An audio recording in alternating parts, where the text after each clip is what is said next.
Malaking tulong talaga ang mga CCTV, hindi lamang po sa pagsawata sa mga krimen, kundi maging sa pagresponde sa mga aksidente.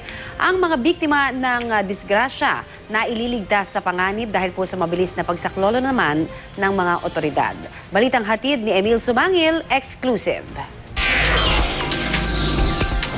Yung landmark nga po, saan po kayo malapit? Yung mga 5-6 Mula sa mga simpleng semplang at karambola ng mga sasakyan o mga disgrasya na wala namang nakakabangga ang ibang sasakyan ng biktima, malaking pakinabang sa command center ng Valenzuela ang mga CCTV.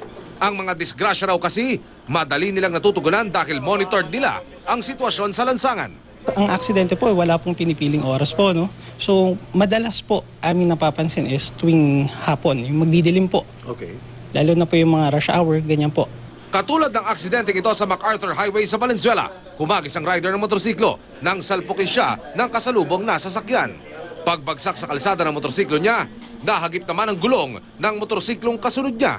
Sa MacArthur Highway pa rin, nawala ng preno ang truck na ito. Pero dahil sa presence of mind ng driver, hindi niya sinagasaan ang mga sasakyang nasa harapan niya.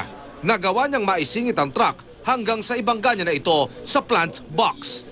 Sa harapan naman ng Polo Church sa Valenzuela pa rin, tignan ang sinapit ng motorsiklo kung saan magkakaangkas ang isang mag-anak. Pagsalpok nito sa tricycle, humagis ang mag-asawa, pati na ang batang karga nila. Pagdating ng rescue team, naisugod sa pangamutan ng mag-anak, ligtas na sila ngayon. Emil Sumangil, GMA News.